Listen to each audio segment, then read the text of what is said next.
ભગવાન ગણેશજીના પ્રસંગ ચાલી રહ્યો છે, મહોત્સવ ચાલી રહ્યો છે, ત્યારે આજનો ઉપાય જે છે પતિ પત્નીના પ્રેમની વૃદ્ધિ માટે, જે પતિ પત્નીના દાંપત્ય જીવનમાં અણબનાવ થતા હોય, પિતા પુત્રોના અણબનાવ થતા હોય, તો પ્રેમની વૃદ્ધિ માટે ભગવાન ગણેશજીની 9 શક્તિઓનું ઉપાય કરવાથી પતિ પત્નીના પ્રેમની વૃદ્ધિ થાય છે.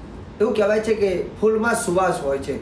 ભગવાન ગણેશજીને પ્રિય ફૂલ જાસૂદના ફૂલ તમારે 9 લેવાના છે અને હું જે 9 નામ બોલું તે 9 નામ બોલીને ભગવાન ગણેશજીને અર્પણ કરવાના છે અને ત્યાર પછી આ 9 નામની 9 માળા કરવાની છે અને ભગવાન ગણેશજીને પ્રાર્થના કરવાની, જેનાથી તમારા દાંપત્ય જીવનમાં પતિ પત્નીમાં પ્રેમની વૃદ્ધિ થશે.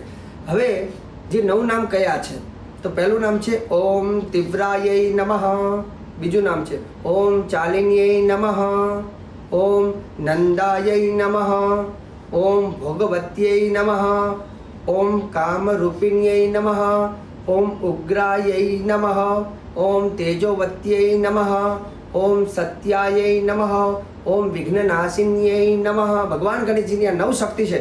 9 શક્તિઓ દ્વારા 9 ફૂલ ભગવાનને અર્પણ કરજો અને એક મંત્ર જે મેં કહ્યા તેની એક માળા, એટલે કે 9 મંત્રની 9 માળા કરજો અને ભગવાનને પ્રાર્થના કરજો. પ્રસાદમાં મોદક ભગવાનને ધરાવજો, જેથી તમારા જીવનમાં પ્રેમની વૃદ્ધિ થશે. જય ભગવાન.